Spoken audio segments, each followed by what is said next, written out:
Last class में हम लोगों ने काउंटर करंट मैकेनिज्म पढ़ लिया, ठीक है। काउंटर करंट मैकेनिज्म को कम्प्लीटली पढ़ा था और उसके नोट्स भी हम लोगों ने ले लिए। आज हम लोग किडनी के फंक्शन को देखने वाले हैं कि किडनी के फंक्शन को कैसे रेगुलेट किया जाता है। यानी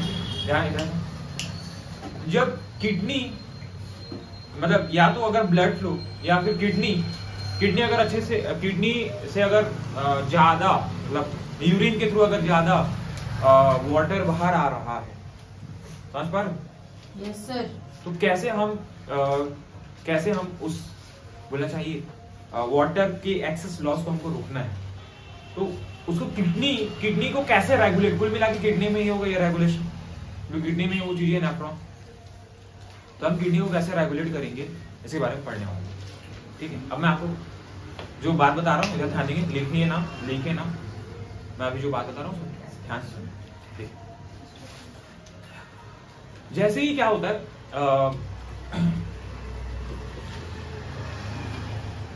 जो बॉडी फ्लूइड का वॉल्यूम है ना, जो बॉडी फ्लूइड का वॉल्यूम है, इधर ध्यान दो, जो बॉडी फ्लूइड का वॉल्यूम है या फिर ब्लड प्रेशर कम हो जाता है, बॉडी फ्लूइड का वॉल्यूम या फिर अगर ब्लड प्रेशर कम हो जाता है तो क्या होता है, हमारे बॉडी में कुछ ऐसे रिसेप्टर्स हैं जो सेंस करते हैं कि बॉडी फ्लूइड का वॉल्यूम कम हो चुका है, ब्लड प्रेशर कम हो चुका है। इनकेस अगर यूरिन रिलीज करने के दौरान अगर एक्सेस वॉल्यूम में मतलब अगर ज्यादा मात्रा में एक्सेस अमाउंट में बोलना चाहिए वाटर बाहर आ रहा है यूरिन के थ्रू, तब क्या होगा? तब कुछ नहीं होगा, तब ये होगा कि हमारे ब्रेन के जो रिसेप्टर्स हैं वो एक्टिवेट हो जाएंगे। वो ये बात को सेंस कर लेंगे कि क्या हो रहा है, एक्सेस अमाउंट में बोलना चाहिए यूरिन के थ्रू वाटर का लॉस है, ठीक है। जिसको हम लोग क्या बोलेंगे, डाईयूरेसिस बोलेंगे। क्या बोलेंगे? डाईयूरेसिस या फिर डाईयूरेसिस, लेकिन हम लोग डाईयूरेसिस बोलेंगे। तो एक्सेस अमाउंट में अगर वाटर का लॉस हो रहा है तो हम लोग क्या बोलेंगे, डाईयूरेसिस बोलेंगे। तो जैसे ही अगर डाईयूरेसिस वाली कंडीशन आती है, यानी यूरिन के थ्रू वाटर अगर बाहर निकल रहा है, तो ब्रेन का बोल रहा हूं क्या, किसका? ब्रेन का जो बोलना चाहिए एक पार्ट होता है जिसका नाम है हाइपोथैलेमस। क्या नाम है? हाइपोथैलेमस का जो पोस्ट हाइपोथैलेमस, कौन सा? पोस्ट हाइपोथैलेमस है ना, जिसको हम लोग बोलते हैं न्यूरो हाइपोफाइसिस। क्या बोलते हैं? न्यूरो हाइपोफाइसिस न्यूरो हाइपोफाइसिस या फिर जो बोलना चाहिए बंद करो। तो मैं ये बोल रहा हूँ कि एक्सेस अमाउंट में अगर यूरिन के थ्रू क्या का लॉस हो रहा है, वाटर का लॉस हो रहा है, तो हम लोग उस कंडीशन को डाईयूरेसिस बोलेंगे। इस कंडीशन में हमारे ब्रेन के जो रिसेप्टर्स हैं वो मतलब हमारे जो बॉडी में जो रिसेप्टर्स हैं वो एक्टिवेट हो जाएंगे और क्या करेंगे, ब्रेन को स्टिमुलेट करेंगे। ब्रेन का एक पार्ट है जिसका नाम है हाइपोथैलेमस के भी दो पार्ट हैं, एक एंटीरियर पार्ट है, मतलब एक एंटीरियर पार्ट है, एक पोस्टीरियर पार्ट है, जिसको हम लोग जो पोस्ट पार्ट है हाइपोथैलेमस का, जिसका नाम है न्यूरो हाइपोफाइसिस। क्या नाम है? न्यूरो हाइपोफाइसिस एक हार्मोन्स का प्रोडक्शन करता है। एक्चुअल में दो हार्मोन प्रोडक्ट करते हैं। न्यूरो हाइपोफाइसिस केवल दो हार्मोन बनाते हैं। न्यूरो हाइपोफाइसिस केवल दो हार्मोन बनाते हैं। एक हार्मोन का नाम है ऑक्सीटोसिन। एक हार्मोन का क्या नाम है? ऑक्सीटोसिन नाम है। ऑक्सीटोसिन को ही लव हार्मोन बोलते हैं। कौन सा हार्मोन बोलते हैं? लव हार्मोन बोलते हैं। समझ में आया? और एक हार्मोन है जिसका नाम है ADH। एक हार्मोन का क्या नाम है? ADH। That is anti diuretic hormone. इसी को हम लोग वैसोप्रेसिन भी बोलेंगे। क्या बोलेंगे? वैसोप्रेसिव भी बोलेंगे, ठीक है। अब मैं जो बात बोला, मैं क्या बोल रहा हूँ कि जैसे ही हमारे जैसे डाईयूरेसिस की कंडीशन आती है, कौन सी कंडीशन? डायूरेसिस यानी बोलना चाहिए लॉस ऑफ वाटर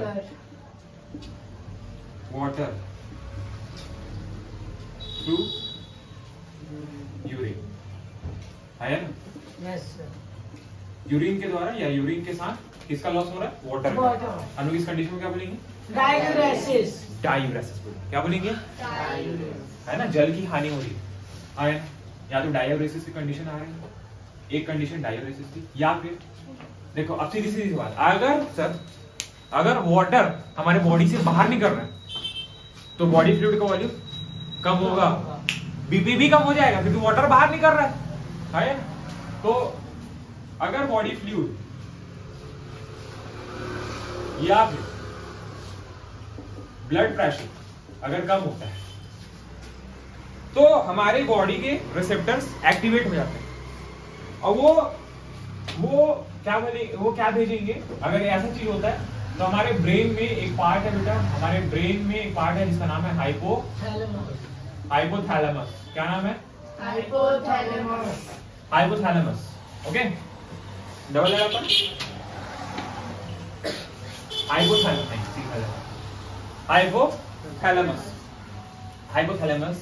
हाइपोथैलेमस के दो पार्ट हैं। एक का नाम है बेटा आपका एडिनो हाइपोफाइसिस, एक का नाम क्या है? Adeno hypophysis.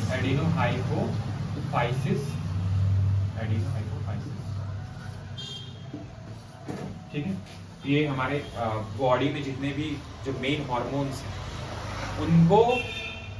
उनके प्रोडक्शन के लिए स्टिमुलस भेजेगा। ये एक हार्मोन प्रोडक्ट करेगा जो एंटीरियर पिट्यूटरी ग्लैंड में जाके बोलेगा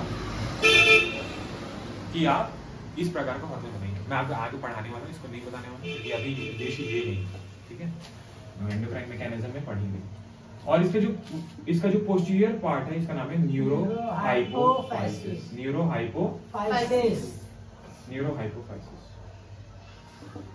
कुल मिला के एडिनो हाइपोफाइसिस और न्यूरो हाइपोफाइसिस से निकलने वाले hormone pituitary gland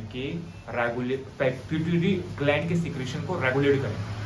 pituitary gland के रेगुलेशन को क्या करेंगे? पिट्यूटरी ग्लैंड के सिक्रेशन को रेगुलेट करेंगे। पिट्यूटरी ग्लैंड क्या करेगा? हार्मोन रिलीज करेगा जो बॉडी ऑर्गन्स को कंट्रोल करते हैं। तो न्यूरोहाइपोफाइसिस जो है बेटा, न्यूरोहाइपोफाइसिस दो हार्मोन का प्रोडक्शन करता है। इसमें एक है ऑक्सीटोसिन हो गया, ठीक है, एक है ऑक्सीटोसिन और दूसरा है क्या? दूसरा क्या है?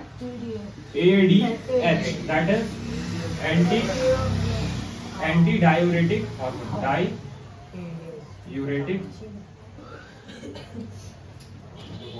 एंटी डायूरेटिक हार्मोन इसी को हम लोग वैसोप्रेसिन में बोलेंगे। क्या बोलेंगे? क्या बोलेंगे बेटा? ध्यान देंगे, ये ऑक्सीटोसिन और एडीएच, ऑक्सीटोसिन का तो हम लोग जो फंक्शन है वो हम लोग बाद में पढ़ने वाले हैं, ठीक है। जो एडीएच है एंटी डायूरेटिक हार्मोन, जब ये पिट्यूटरी ग्लैंड इन लोग डायरेक्ट पिट्यूटरी ग्लैंड से रिलीज किए जाते हैं। ये किसी चीज समझ पा रहे हो? ये डायरेक्ट न्यूरोहाइपोफाइसिस से पिट्यूटरी ग्लैंड में आएंगे, वहां से रिलीज कर दिए जाएंगे ब्लड में। समझ में आया? ये स्टिमुलेशन ये डायरेक्ट एक्ट करते हैं अपने रिसेप्टर्स पर जाके। तो इसमें है एक एंटी डायूरेटिक हार्मोन। जैसे ही बॉडी फ्लूइड का वॉल्यूम कम होता है या फिर बीपी कम होता है या फिर डायूरेसिस यानी अधिक मात्रा में जल की हानि, है ना, एक्सेस यानी loss of water through urine के थ्रू क्या हो रहा है? वाटर का लॉस हो रहा है ना। तब क्या होगा? हमारे ब्रेन का जो न्यूरोहाइपोफाइसिस है ये क्या हो जाएगा? एक्टिवेट हो जाएगा। क्या हो जाएगा? एक्टिवेट हो जाएगा। क्या हो जाएगा? ये एक्टिवेट जाग जाएगा। समझ पा रहे? ऐसे साधारण भाषा में बोले तो समझ जाएगा, एक्टिवेट हो जाएगा और करेगा ये एडीएच का। और एडीएच क्या करेगा? ये ब्लड में रिलीज कर देगा। एडीएच को डायरेक्ट रिलीज नहीं कर सकता। ये जो एडीएच है ये पहले कहाँ जाएगी? पोस्टीरियर पिट्यूटरी, यानी पोस्टीरियर पिट्यूटरी ग्लैंड में जाएगा, वहां से ब्लड में मिक्स कर दिया जाएगा। अब जो एंटी डायूरेटिक हार्मोन है, एंटी डायूरेटिक हार्मोन है, ये क्या करेगा हमारे नेफ्रॉन में, हमारे नेफ्रॉन का जो डीसीटी है, डीसीटी डिस्टल कॉन्वोल्यूटेड ट्यूब्यूल, ये वहां जाके एक्ट करेगा। कौन? एडीएच। एडीएच कहां एक्ट करेगा? डीसीटी में जाके एक्ट करेगा। बोला था ना मैं आपको, डीसीटी में वाटर और मिनरल्स का रीअब्जॉर्प्शन स्पेशल केस में होगा। कब होगा? जब एक्सेस अमाउंट में वाटर बाहर निकल रहा है यूरिन से, तब होगा। जब बॉडी फ्लूइड का वॉल्यूम कम हो चुका है तब होगा, ताकि ब्लड बॉडी फ्लूइड के वॉल्यूम को बना के रख सके, क्योंकि भाई ब्लड प्रेशर कम होना मतलब किडनी के लिए खतरनाक है। समझ पा रहे हो? आया ना? तो किडनी का फंक्शन को हम कैसे रेगुलेट कर रहे हैं? एक तो ब्रेन के द्वारा रेगुलेट हो रहा है, एडीएच एंटी डायूरेटिक हार्मोन, जो कि न्यूरोहाइपोफाइसिस रिलीज करता है।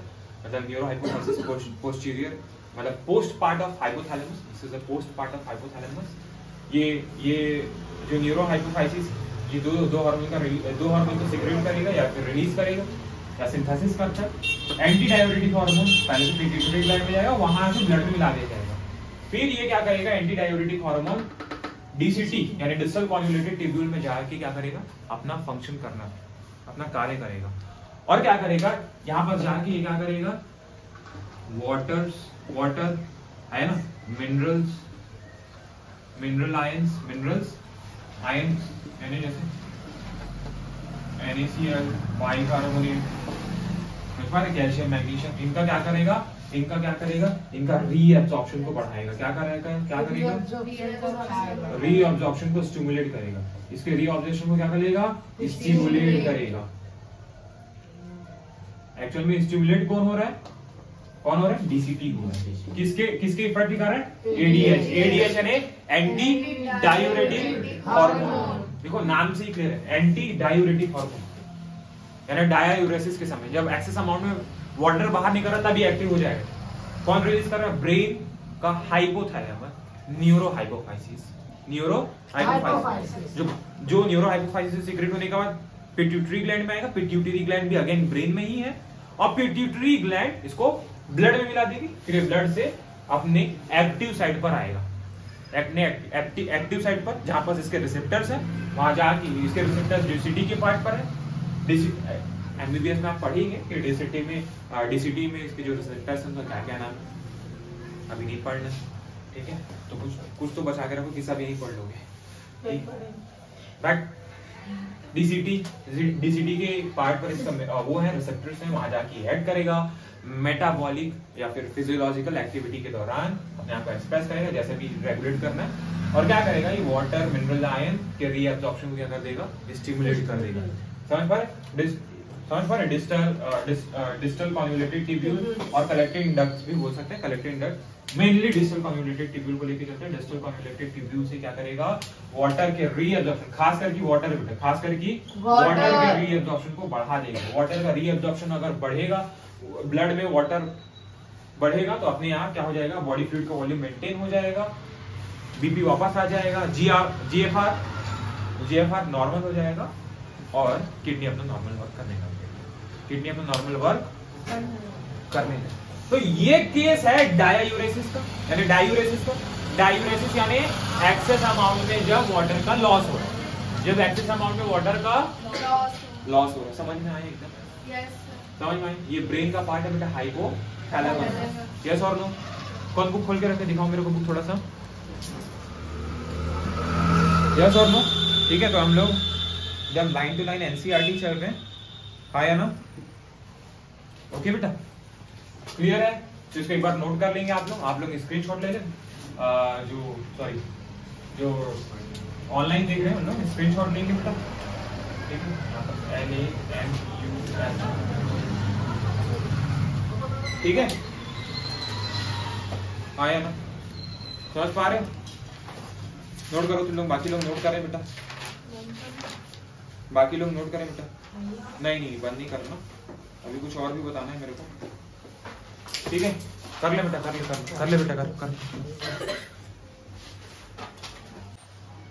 ठीक है, तो मैं क्या बोला, जैसे ही ब्लड में जो एंटी डायोरेटिक हार्मोन एडीएच का सिक्रीशन जैसे ही ब्लड में बढ़ेगा, आया ना, तो ये क्या करेगा, ये डीसीटी पर जाकर कार्य करेगा।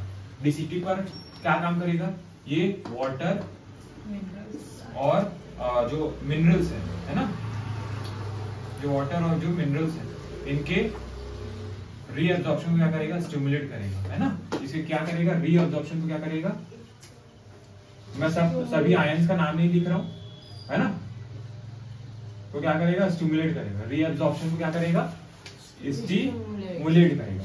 ओके, तो जैसे ही इसको स्टिमुलेट करेगा तो जो क्या होगा, वाटर और इलेक्ट्रोलाइट ब्लड में मिलेंगे, जिससे क्या होगा, ब्लड प्रेशर, जो ब्लड प्रेशर है बेटा, जो ब्लड का जो प्रेशर है क्या हो जाएगा, जो ब्लड प्रेशर है क्या हो जाएगा, बढ़ जाएगा, आया ना। और ब्लड प्रेशर बढ़ जाएगा तो क्या हो जाएगा, जीएफआर भी बढ़ जाएगा। यस और नो। दूसरी बड़ी बात, जो एंटी डायोरेटिक हार्मोन होता है ना, जो एडीएच होता है, एक और काम नहीं करता है एक लेवल पे, एक और एडीएच क्या करता है, ये ब्लड वेसल्स, जो ब्लड वेसल्स होता है बेटा, जो ब्लड वेसल्स, जो वेसल्स है, जो ब्लड के जो वेसल्स है, यहाँ पर जाके क्या करता है, यहाँ पर जाके क्या करता है, ब्लड वेसल्स में क्या करेगा, ये ब्लड वेसल्स के वॉल क्या करता है, कॉन्ट्रैक्ट करता है। ब्लड वो वेसल्स के वॉल में क्या करता है, कॉन्ट्रैक्ट करता है। तो सीधी किसी पाइप से पानी बह रहा हो, पाइप के नोजल को अगर आप दबा देंगे तो पानी प्रेशर से बहेगा। तो अगर ब्लड मतलब जो ब्लड है जिस कैपिलरी या फिर जिस वेसल से बह रहा है, अगर उसकी कैपिलरी, अगर उसका ल्यूमेन कम हो जाएगा तो ब्लड प्रेशर से बहेगा, यानी बीपी नॉर्मल हो जाएगा। तो ये क्या करता है, एडीएच ब्लड वेसल्स पर भी जाके काम करता है, इसका क्या करा देगा, कॉन्ट्रैक्शन करा देता है एक हिसाब से। देखो एनसीईआरटी में नहीं है लेकिन आप समझ ही चलते आया ना, ठीक है। बट इसका सेकेंडरी वर्क है, मेन वर्क तो इधर है डीसीटी में, ठीक है। तो ये यहाँ पर ब्लड वेसल्स पर भी कार्य करके क्या करता है, ये बीपी और जीएफआर को क्या कर देगा, नॉर्मल कर देगा, है ना, कॉन्ट्रैक्शन के थ्रू, आया ना। क्लियर है, नहीं क्लियर, ठीक है। तो ये काम है, आया ना। अब मैं इसको मिटा रहा हूँ, ठीक है। नोट करना है इसको भी नोट करना है। Yes sir. हाँ नोट कर।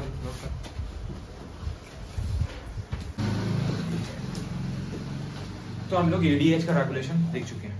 अब हम लोग, ठीक है, तो जैसे ही किडनी में क्या आ जाएगा, किडनी एक्सेस अमाउंट में अगर वाटर को लॉस कर दिए, तुरंत ब्रेन का हाइपोथैलेमस एक्टिवेट होगा। ब्रेन का हाइपोथैलेमस का जो पोस्ट पार्ट है, जिसको हम लोग न्यूरो हाइपोफाइसिस बोलेंगे, न्यूरो हाइपोफाइसिस एक हार्मोन रिलीज करता है जिसका नाम क्या है, बोलो, एडीएच। फुल फॉर्म क्या, एंटी डायोरेटिक हार्मोन।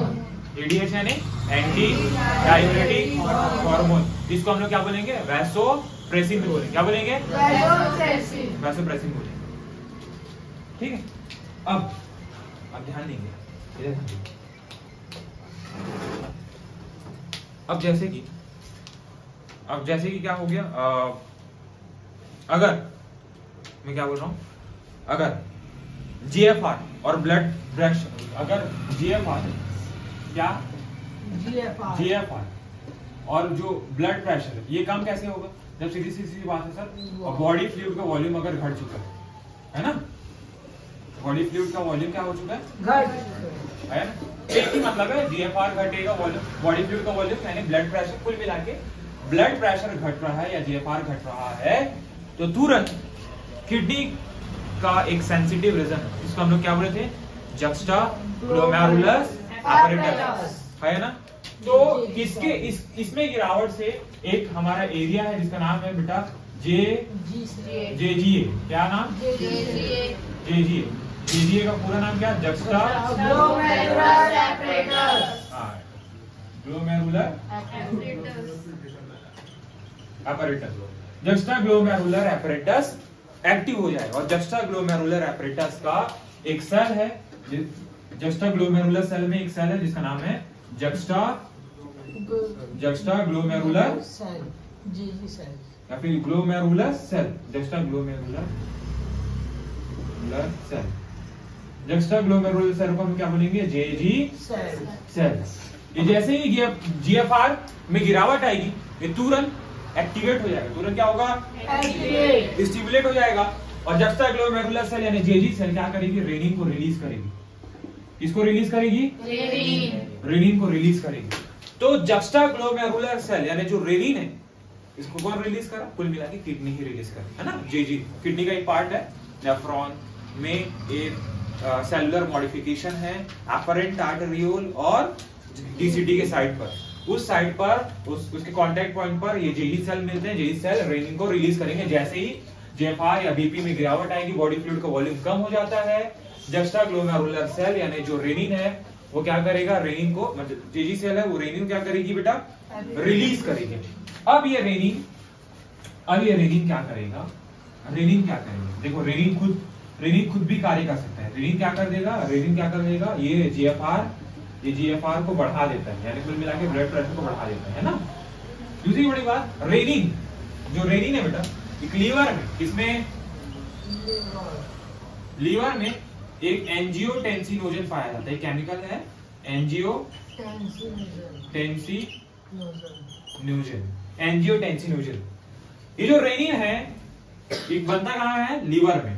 कहाँ बनता है, लीवर में। कुल मिला के ब्लड, तो ये क्या करेगा, जो रेनिन है कहाँ है, ब्लड में ही, ब्लड में मिल चुका है ना, आया ना, कुल मिला के ब्लड में ही मिलेगा ना। तो ये क्या करेगा, जो लीवर एंजियोटेंसिनोजन बनाता है इसको कन्वर्ट कर देगा रेनिन। कौन कन्वर्ट करेगा बेटा, रेनिन कन्वर्ट करेगा। कौन कन्वर्ट करेगा, रेनिन। इसको किसमें कन्वर्ट कर देगा, एंजियोटेंसिन फर्स्ट में कन्वर्ट कर देगा। किसमें कन्वर्ट कर देगा, एंजियोटेंसिन फर्स्ट में कन्वर्ट कर देगा। समझ पा रहे। अब लंग्स पे किस पर, लंग्स पे ध्यान नहीं, लंग्स पे एक एंजाइम मिलता है बेटा, लंग्स के साइड पर एक एंजाइम मिलता है जिसका नाम है angiotensinogen converting enzyme. Angiotensin converting enzyme होता है, एंजियोटेंसिन कन्वर्टिंग एंजाइम। समझ पा रहे सर।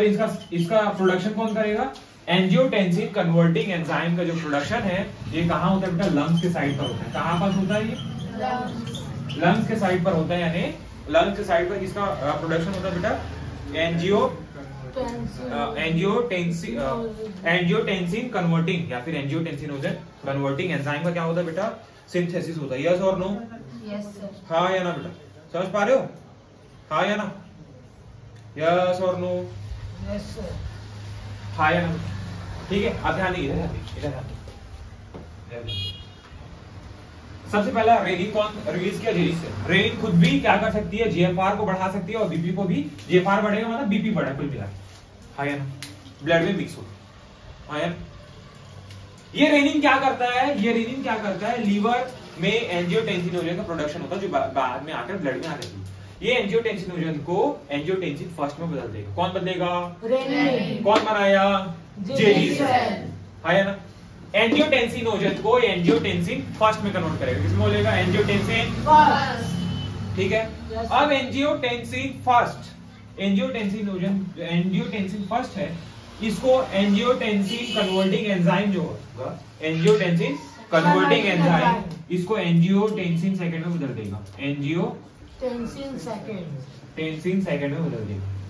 अब ये जो एंजियोटेंसिन सेकंड जो है, ये बेटा, ये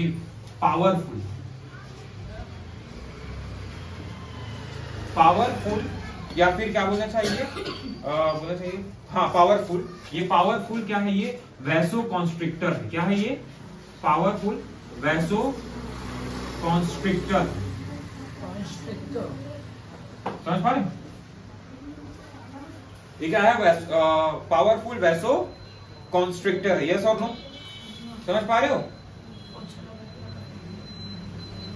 ठीक है। ध्यान दीजिए, एंजियोटेंसिन सेकंड, ये पावरफुल वैसोकॉन्स्ट्रिक्टर है। वैसो यानी ब्लड वेसल्स, कॉन्स्ट्रिक्टर यानी दबाने वाले, यानी अगर ल्यूमेन जो ब्लड कैपिलरीज की जो वेसल्स है, अगर वो दब गई, अगर नैरो हो गई, तो ब्लड इसमें प्रेशर से बहेगा। ब्लड किससे बहेगा, और ब्लड प्रेशर से बहेगा तो जीएफआर जो गिरा हुआ है, ब्लड प्रेशर से बहेगा, यानी बीपी बढ़ रहा है। बीपी बढ़ना मतलब ब्लड प्रेशर बढ़ने वाला है। है। तो ये जो वैसोकॉन्स्ट्रिक्टर मतलब ये एंजियोटेंसिन क्या करेगा, ये क्या करेगा, ये ब्लड प्रेशर, किसको, ब्लड प्रेशर को क्या कर देगा बेटा, इंक्रीज कर देगा। क्या कर देगा, इंक्रीज कर देगा। ब्लड प्रेशर इंक्रीज हो जाएगा तो अपने आप जीएफआर ग्लोमेरुलर फिल्ट्रेशन रेट भी क्या हो जाएगा, इंक्रीज हो जाएगा। समझ में आया। अब एक और बात, ये जो एंजियोटेंसिन सेकंड जो है बेटा, एंजियोटेंसिन जो सेकंड है ये एड्रिनल बताया था ना, एड्रिनल ग्लैंड, ये क्या करेगा, ये एड्रिनल ग्लैंड में एक जगह है जिसका नाम है एड्रिनल कॉर्टेक्स। बाहरी वाले एरिया पे एड्रिनल कॉर्टेक्स बोलते हैं, है ना। ये क्या करेगा, ये एड्रिनल कॉर्टेक्स में जाके क्या करेगा, ये जो एंजियोटेंसिन सेकंड, ये सबसे पहली बात सर, ये पावरफुल वैसोकॉन्स्ट्रिक्टर। क्या है, पावरफुल वैसोकॉन्स्ट्रिक्टर। एंजियोटेंसिन क्या है, पावरफुल वैसोकॉन्स्ट्रिक्टर, ये इसका मेन फंक्शन है, पावरफुल वैसोकॉन्स्ट्रिक्टर। दूसरा, ये एड्रिनल कॉर्टेक्स पर एंजियोटेंसिनोजन एड्रिनल कॉर्टेक्स पर कार्य करेगा, है ना, वहां जाके स्टिमुलेट करेगा और ये जो एड्रिनल कॉर्टेक्स को बोलेगा आप एल्डोस्टेरॉन बनाओ। क्या बनाओ, एल्डोस्टेरॉन बनाओ। समझ पा रहे, क्या बोलेगा ये, आप एल्डोस्टेरॉन का सीक्रेट, ये एल्डोस्टेरॉन क्या है, एक हार्मोन है। क्या है, एक hormone.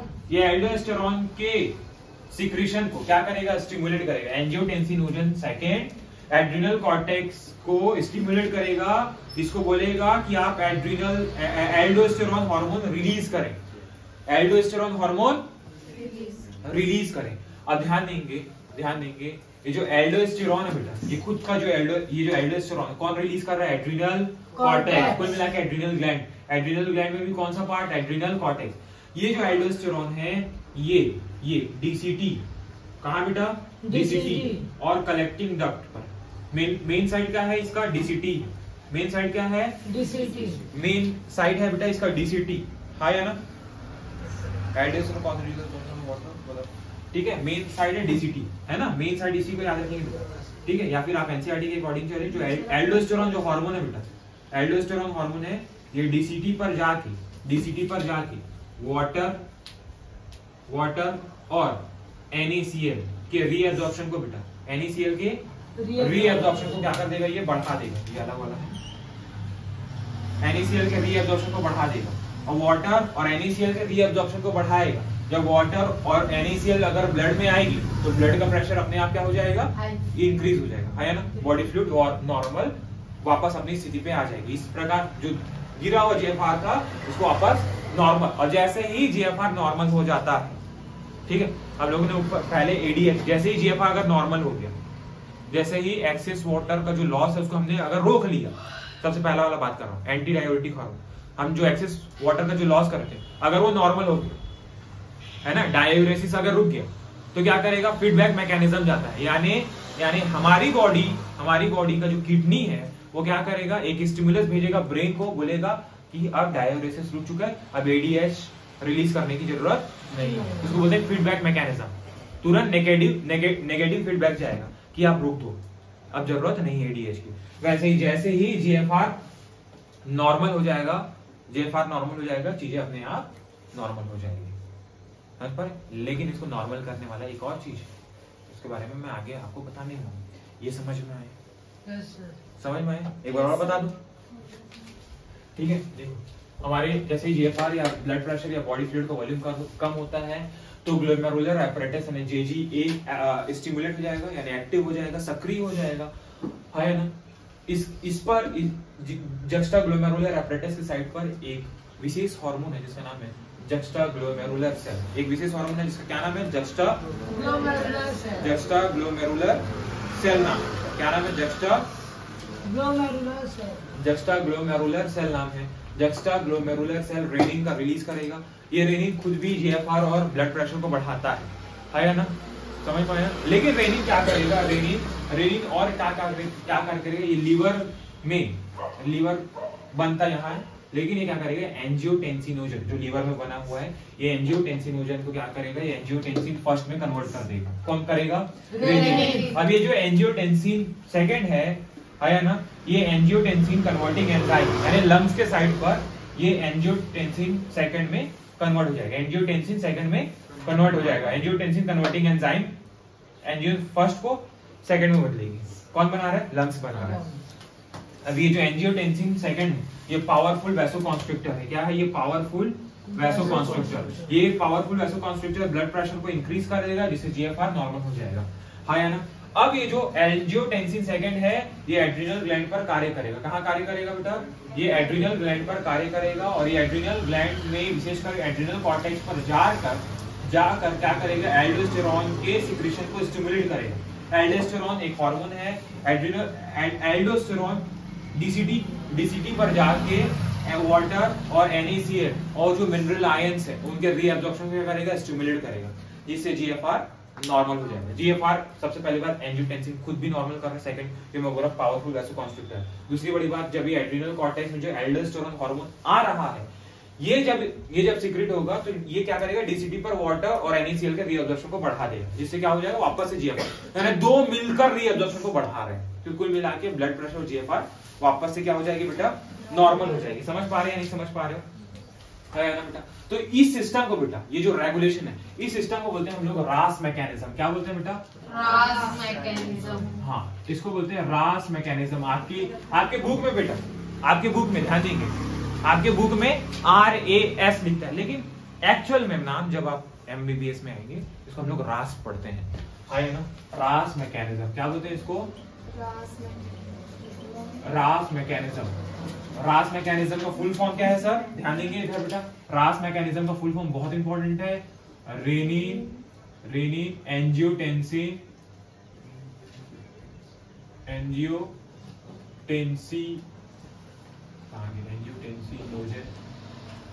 Angiotensinogen, aldosterone, renin angiotensinogen aldosterone system, renin angiotensinogen aldosterone system. है ना, समझ पा रहे, है ना बेटा। Yes sir. एंजियोटेंसिन लिखो, इसको एंजियोटेंसिन कर लो, renin angiotensin aldosterone system, that is RAS mechanism. इसका फुल फॉर्म क्या बेटा, अभी जो पढ़े हम लोग, इसका पूरा नाम है बेटा रास। क्या नाम है, रास। तो सर ध्यान रखना, अगर सर ऐसा होगा तो ब्लड प्रेशर तो एक समय के बाद भयंकर इंक्रीज कर जाएगा, आया ना, क्योंकि कुल मिला के आप बोल रहे हो कि जो एंजियोटेंसिन है ये पावरफुल वैसोकॉन्स्ट्रिक्टर है। ये जो एंजियोटेंसिन सेकंड है, ये क्या है, पावरफुल वैसोकॉन्स्ट्रिक्टर, है ना। क्या है ये, बैठना, ये क्या है, पावरफुल वैसोकॉन्स्ट्रिक्टर। समझ पा रहे हो, यस और नो, है ना बेटा। ठीक है, तो आप लोग इसका स्क्रीनशॉट ले लो पहले, ठीक है, बाकी लोग नोट कर ले, बहुत इंपॉर्टेंट है बेटा। ये कुल मिला के बेटा, ये रास मैकेनिज्म को मैं आपको एक्सप्लेन कर रहा हूँ। कौन सा मैकेनिज्म है बेटा, ये रास मैकेनिज्म। रास का फुल फॉर्म क्या है बेटा, बोलो, aldosterone system, rennin angiotensin aldosterone system, rennin angiotensin aldosterone system. हाँ ठीक है, अब देख बेटा, इसके पहले मैं इसके भीतर, हाँ पहले इतना नोट कर ले, फिर मैं आपको बताता हूँ। तो अभी मैं आपको रास मैकेनिज्म बताऊँ, ठीक है। अब कुल मिला के हम चीजों का एक समरी बना देते हैं। सबसे पहली बात, अगर डायायूरेसिस होता है बेटा, क्या होता है, डायायूरेसिस होता है, यानी एक्सेस लॉस ऑफ वाटर, है ना, यस और नो, या फिर लॉस ऑफ वाटर बस लिख देते हैं, लॉस ऑफ वाटर किसके थ्रू, है ना, excessive loss of water, excess loss of water, है ना। लेकिन यहाँ पर लिखो एक्सेसिव लॉस, की समझ जाओ, ठीक है। अगर वाटर का लॉस हो रहा है ना, वाटर का लॉस को क्या बोलते हैं मेडिकल टर्म्स में, डाया या डायूरेसिस, है ना। डायूरेसिस हो रहा है तो हमारा जो हाइपोथैलेमस है वो एक हार्मोन रिलीज करता है, जिसका नाम क्या है, ADH, that is anti diuretic hormone, है ना। ADH क्या करता है, ये ADH क्या करेगा, डीसीटी पर जाके काम करेगा और वाटर के रीअब्जॉर्प्शन और मिनरल आयंस के, वाटर के रीअब्जॉर्प्शन और मिनरल आयंस के क्या करेगा बेटा ये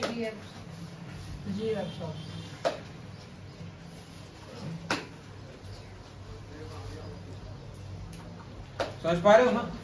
डीसीटी हो गया या फिर डीसीटी के अलावा क्या हो गया आपका कलेक्टिंग डक्ट।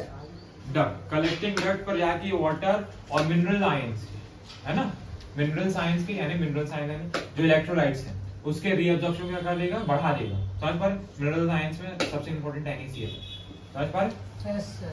इसके रीअब्जॉर्प्शन को बढ़ा देगा, इसके रीअब्जॉर्प्शन को बढ़ाएगा तो इसके रीअब्जॉर्प्शन को बढ़ा देगा तो क्या हो जाएगा, जो ब्लड जो बीपी है, ब्लड वॉल्यूम ये फिर बढ़ जाएगा, ये फिर बढ़ जाएगा, यानी ब्लड प्रेशर यानी जो GFR है वापस से नॉर्मल हो जाएगा, है ना, बढ़ जाएगा, है ना। फिर क्या होगा, फिर क्या होगा, ये ब्रेन है, ब्रेन रिलीज का, सॉरी हाइपोथैलेमस, ब्रेन का ही पार्ट है हाइपोथैलेमस, ये कौन रिलीज कर रहा है, हाइपो। फिर जैसे ही वापस नॉर्मल हो जाएगा तो ये क्या करेगा, ये नेगेटिव फीडबैक भेजेगा, ये क्या करेगा, ये क्या भेजेगा, फीडबैक भेजेगा, है ना, फीडबैक भेजेगा कि अब रोक दीजिए, अब ADH का सिक्रेशन रोक दीजिए, GFR और जो ब्लड प्रेशर है या फिर बॉडी फ्लूइड का वॉल्यूम है वो अब नॉर्मल हो चुका है, ठीक है, यस और नो। तो आपका जो NCERT है क्या बोलता है, latter part of renal diffuse, यानी लैटर पार्ट में कौन है, कलेक्टिंग डक्ट और डीसीटी। यहाँ पर क्या करेगा, ये H2O NaCl यानी इलेक्ट्रोलाइट्स और मिनरल आयंस के रीअब्जॉर्प्शन को बढ़ाए, किसको बढ़ाएगा, ये रीअब्जॉर्प्शन को, यस और नो, आयन रीअब्जॉर्प्शन को बढ़ाएगा, ठीक है। इसी के बाद हम लोगों ने रास मैकेनिज्म पढ़ा, क्या पढ़ा हम लोगों ने, रास सिस्टम पढ़ा, रास मैकेनिज्म पढ़ा। रास का फुल फॉर्म सबसे पहली बात बोले, renin angiotensin aldosterone system, rennin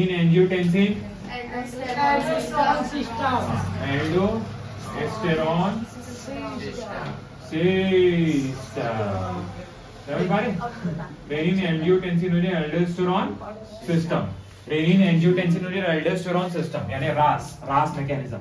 रास में क्या होता है सर, जो रेनिन है, रेनिन कौन रिलीज करेगा बेटा, जेजी सेल्स, कौन रिलीज करेंगे, जेजी सेल्स। कब रिलीज करते हैं, जब सर सबसे पहली बात जैसे ही GFR में गिरावट आती है यानी ब्लड प्रेशर कम हो जाता है तो क्या होते हैं, क्या होते हैं, ध्यान दें, जैसे ही तो ऑस्मो रिसेप्टर सब एक्टिव हो जाते हैं, वो तुरंत क्या करेंगे, जेजी सेल्स को क्या कर देंगे, स्टिमुलेट करेंगे, क्या करेंगे, जेजी सेल्स क्या हो जाएंगे, स्टिमुलेट हो जाएंगे, जेजी सेल्स क्या रिलीज करेंगे, रेनिन रिलीज करेंगे, क्या रिलीज करेंगे, रेनिन। ये रेनिन क्या करेगा, ये एंजियोटेंसिनोजन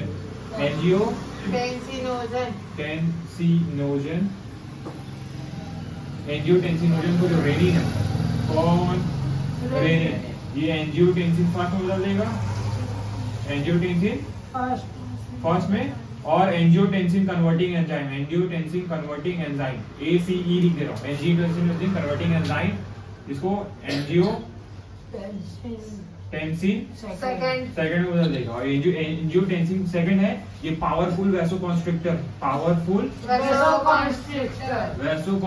ये पावरफुल वैसोकॉन्स्ट्रिक्टर होगी, यस और नो। ये पावरफुल वैसोकॉन्स्ट्रिक्टर है, मतलब ये ब्लड वेसल्स में क्या कर देगा, कॉन्ट्रैक्शन कर देगा, ब्लड वेसल्स में कॉन्ट्रैक्शन से जो बीपी है ये बढ़ जाएगा, है ना, बीपी बढ़ जाएगा यानी GFR वापस क्या हो जाएगा, नॉर्मल हो जाएगा यानी बढ़ जाएगा, है ना। एंजियोटेंसिनोजन एक जगह और काम करता है जो कि एड्रिनल ग्लैंड है, कौन सा ग्लैंड है, एड्रिनल ग्लैंड पर भी जाके ये कार्य करेगा, एड्रिनल ग्लैंड, ध्यान देंगे, एड्रिनल ग्लैंड पर विशेष करके एड्रिनल कॉर्टेक्स, बेटा कौन सा कॉर्टेक्स, एड्रिनल कॉर्टेक्स, और यहाँ ये एड्रिनल कॉर्टेक्स में जाके क्या बोलेगा, आप क्या सीक्रेट के कौन सा हार्मोन बनाए, आप एल्डोस्टेरॉन, कौन सा स्टेरॉन, एल्डोस्टेरॉन का सीक्रेशन करें। ये एल्डोस्टेरॉन डीसीटी पर जाके क्या करेगा, एल्डोस्टेरॉन वाटर NaCl और मिनरल साइंस के कंसंट्रेशन को क्या करेगा, रीअब्जॉर्प्शन को कंसंट्रेशन वाटर और NaCl के रीअब्जॉर्प्शन को बढ़ा देगा, क्या बढ़ा देगा, समझ में आया, सबसे खास बात, सबसे खास बात, अगर हाइपोथैलेमस अगर एडीएच नहीं बनाता है ना, अगर एडीएच की कमी हो जाती है, किसकी, एडीएच की अगर कमी होती है, इसकी डिफिशियंसी हो जाती है ना, तो डायबिटीज होगा। क्या होगा बेटा, डायबिटीज होगा। कौन सा डायबिटीज मैं आपको एक बार बता देता हूँ, है ना, डायबिटीज हो जाएगा। और इस डायबिटीज का नाम है बेटा, ध्यान देंगे, जैसे ही एडीएच की बॉडी में कमी होती है, एडीएच अगर हाइपोथैलेमस नहीं बना रहा है, मतलब एडीएच नहीं बना रहा, मतलब डीसीटी और कलेक्टिंग डक्ट से H2 और NaCl का रीएब्जॉर्प्शन, यानी जो मिनरल आयन का रीएब्जॉर्प्शन है, या फिर बोलना चाहिए जो वाटर और इलेक्ट्रोलाइट का जो रेगुलेशन है ब्लड में, वो अच्छे से नहीं हो पाएगा, है ना। एडीएच की कमी से वाटर और NaCl का जो बोलना चाहिए जो रेगुलेशन है वो वापस नॉर्मल नहीं रहेगा, अपने स्थान पर नहीं रहेगा, वो इररेगुलर हो जाएगा, है ना। और इस स्थिति को हम लोग बोलते हैं डायबिटीज इंसिपिडस। क्या बोलेंगे हम लोग इस स्थिति को, क्या बोलेंगे, डायबिटीज इंसिपिडस। क्या बोलेंगे, डायबिटीज इंसिपिडस। हाँ, डायबिटीज इंसिपिडस, यस और नो, है ना। तो इसको हम लोग बोलेंगे बेटा, एडीएच की कमी से क्या होता है, डायबिटीज इंसिपिडस। क्या बोलेंगे, डायबिटीज इंसिपिडस।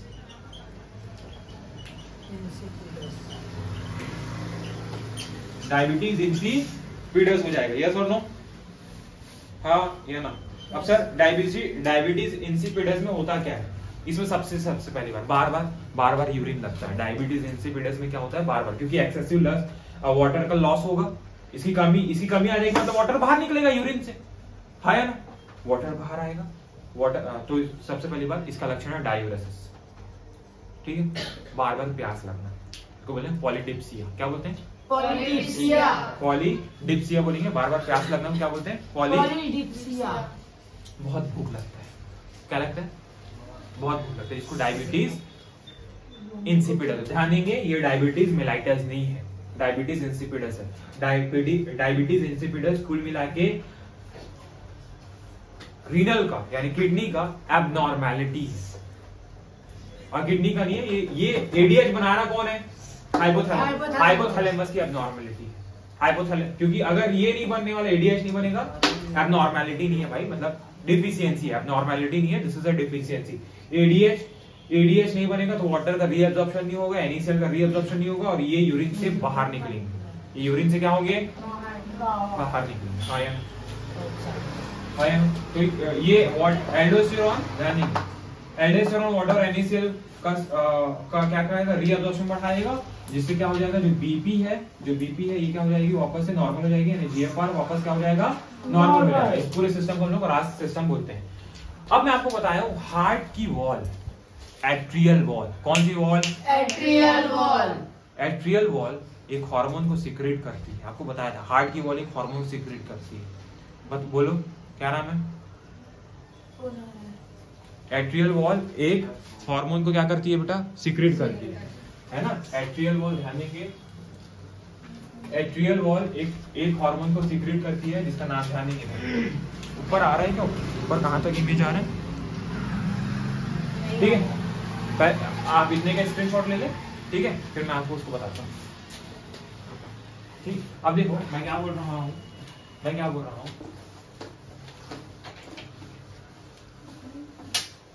मैं आपको ये बता दिया कि सर जैसे ही बीपी यानी ब्लड वॉल्यूम, जो फ्लूइड वॉल्यूम है, अगर बढ़ जाता है, फ्लूइड वॉल्यूम अगर बढ़ जाता है ना, तो जो हमारे जो ऑस्मो रिसेप्टर्स हैं, ऑस्मो रिसेप्टर्स ये क्या हो जाएंगे, स्टिमुलेट हो जाएंगे, और ये क्या करेंगे, ये ब्रेन को, ये क्या करेंगे, ये ब्रेन को नेगेटिव फीडबैक भेजेंगे, क्या बोलेंगे, नेगेटिव फीडबैक भेजेंगे, और ये नेगेटिव फीडबैक से जो हाइपोथैलेमस है, ये क्या करेगा, एडीएच की सिक्रेशन को क्या कर देगा, कम कर देगा या बंद कर देगा, ठीक है ना। एडीएच की सिक्रेशन को क्या कर देगा, जैसे ही ब्लड प्रेशर या बॉडी फ्लूइड का वॉल्यूम बढ़ जाता है एडीएच की सिक्रेशन से, फिर हमारे जो ऑस्मो रिसेप्टर्स है, और जो बोलना चाहिए ऑस्मो रिसेप्टर्स है जो सेंस करते हैं कि ब्लड प्रेशर वापस बढ़ चुका है ना, ऑस्मोलैरिटी ब्लड की मेंटेन हो चुकी है, यानी NaCl वापस ब्लड में आ चुका है, मेंटेन हो चुका है, मिनरल का जो कंसंट्रेशन वो मेंटेन है ब्लड में, तो क्या होगा, ये जो ऑस्मोरिसेप्टर से नेगेटिव फीडबैक भेजेंगे हाइपोथैलेमस को, ये ADH क्या कर देगा, सिक्रीशन को क्या कर देगा, कम रोक देगा, रुक देगा। है ना। तो सर एक चीज समझ में आ रहा है सर, क्या चीज समझ में आ रहा है, क्या चीज समझ में आ रहा है, ध्यान देंगे, क्या चीज समझ में आ रहा है सर, कुल मिला के सर ध्यान देंगे, GFR को, किसको, GFR या फिर BP को कुल मिला के दो लोग बढ़ा रहे हैं, कुल मिला के दो लोग बढ़ा रहे हैं, क्या दो लोग सर, एक तो ADH एंटी डायोरेटिक हार्मोन है ना, और एक RAS system that is renin angiotensinogen aldosterone system, ये दोनों के दोनों GFR को बढ़ा रहे हैं, है ना। ये क्या कर रहा है, ये वाटर और मिनरल आयन के रीअब्जॉर्प्शन यानी DCT और कलेक्टिंग डक्ट पर ये बढ़ा देगा, जिससे जो NaCl वाटर वो ब्लड में आएंगे और वापस से BP का मतलब बढ़ जाएगा, है ना, वापस से GFR क्या हो जाएगा, बढ़ जाएगा। RAS सिस्टम में वैसोकॉन्स्ट्रिक्टर एंजियोटेंसिन सेकेंड, है ना, और एल्डोस्टेरोन दोनों के दोनों DCT पर जाके, और एंजियोटेंसिन क्या करेगा, वैसोकॉन्स्ट्रिक्टर कर रहा है, एल्डोस्टेरोन DCT और कलेक्टिंग DCT पर, खास करके DCT पर जाके क्या कर रहा है, मिनरल आयन के रीअब्जॉर्प्शन को बढ़ा रहा है, मिनरल आयन के रीअब्जॉर्प्शन को बढ़ा, एल्डोस्टेरोन, है ना, तो दोनों के दोनों BP को बढ़ा, GFR। तो सबसे पहली बात, अगर ये लोग बढ़ते ही रहेंगे तो एक समय तो ऐसा आएगा कि BP बहुत ज्यादा बढ़ जाएगा, तो इनको नॉर्मल रेगुलेट करने के लिए अगर कोई बढ़ रहा है तो कोई कम करने वाला भी होना चाहिए, तो इनको कम करने के लिए हमारी हार्ट की वॉल में, हमारे हार्ट के वॉल में खास करके एट्रिया के वॉल में, एट्रिया की वॉल एक हार्मोन रिलीज करती है, एट्रिया की वॉल एक हार्मोन रिलीज करती है, किसकी वॉल बेटा, एट्रिया की वॉल्स जो है ये एक हार्मोन को रिलीज करती है, एक हार्मोन को क्या करती है, एक हार्मोन सीक्रेट करती है, क्या करती है, सीक्रेट करती है, और इस हार्मोन का नाम है बेटा, इस हार्मोन का नाम है, इस हार्मोन को हम लोग बोलते हैं atrial natriuretic factor, atrial natriuretic factor.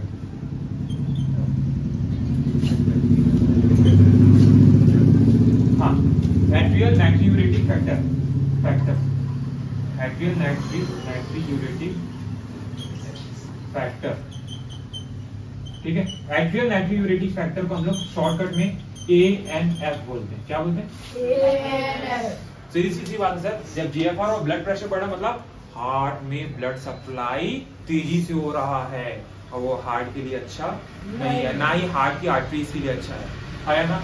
तो हार्ट के वॉल्स क्या करेंगे, एक हार्मोन को सीक्रेट करेंगे जिसका नाम क्या है, ANF, that is atrial natriuretic factor, atrial natriuretic factor, yes और नो।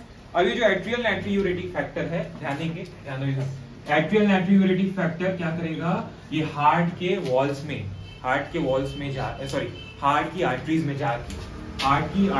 जाके यानी कुल मिला के ब्लड में जाके, है ना, ये क्या करेगा, जो BP है ब्लड प्रेशर है इसको कम करेगा, क्या करेगा, कम करेगा, यानी BP कम हो जाएगा तो GFR भी वापस नॉर्मल हो जाएगा, मतलब ADH और RAS सिस्टम ANF के साथ, एट्रियल नाइट्रियूरेटिक फैक्टर, बोलो एट्रियल नाइट्रियूरेटिक फैक्टर, बना रहा कौन है, हार्ट की वॉल, उसमें भी कौन,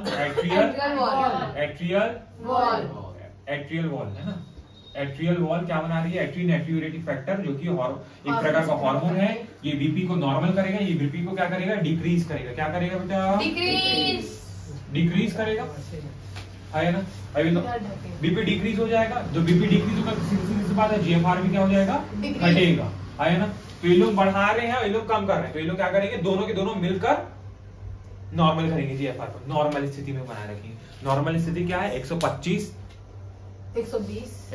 ml पर मिनट, 125 ml पर मिनट और 180 लीटर पर डे, ये मेंटेन करके रखना है, समझ पा रहे हो, ठीक है। तो इसी के साथ हमारा RAS एंटी डायबिटिक हार्मोन आपको बता दिया, जानिए डायबिटीज मेलाइटस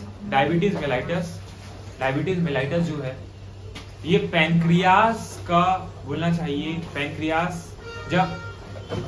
पैंक्रियास है जो वो उसके जो बीटा सेल्स है, डायबिटीज मेलाइटस जब पैंक्रियास के बीटा सेल इंसुलिन को बनाना बंद कर देंगे, पैंक्रियास के बीटा सेल इंसुलिन को बनाना बंद कर देंगे, तो ब्लड में ग्लूकोज का कंसंट्रेशन बढ़ेगा, ब्लड में ग्लूकोज की वैल्यू बढ़ेगी, आया ना, ब्लड में ग्लूकोज की वैल्यू बढ़ेगी, यानी कुल मिला के जो ग्लूकोज का जो सेलुलर अपटेक है वो कम होता है, वो क्या होता है, कम हो जाता है। तो जो डायबिटीज मेलाइटस है ये क्या है, ये क्या है बोलना चाहिए, डिसफंक्शन है पैनक्रियाज का। पैनक्रियाज इंसुलिन को प्रोडक्शन नहीं कर पा रहा है, ये क्या है, डायबिटीज मेलाइटस है। डायबिटीज इंसिपिडस इलेक्ट्रोलाइट्स और वाटर का क्या है, उसका जो रेगुलेशन है ना, इलेक्ट्रोलाइट और बोलना चाहिए इलेक्ट्रोलाइट का जो बैलेंसिंग है उसका एक डिसऑर्डर है। इलेक्ट्रोलाइट यानी NaCl और वाटर को मेंटेन नहीं कर पाता, यानी ADH। डायबिटीज इंसिपिडस में ADH की कमी हो जाएगी, जिससे क्या होगा, इलेक्ट्रोलाइट यानी NaCl आयन और जो बाइकार्बोनेट आयंस, जो जितने भी इंपॉर्टेंट आयंस हैं, और वाटर का क्या हो जाता है, रेगुलेशन नहीं हो पाता, क्योंकि ADH नहीं बन रहा है, और ADH नहीं बन रहा आपका डायबिटीज इंसिपिडस होगा। तो यही अंतर है, ठीक है।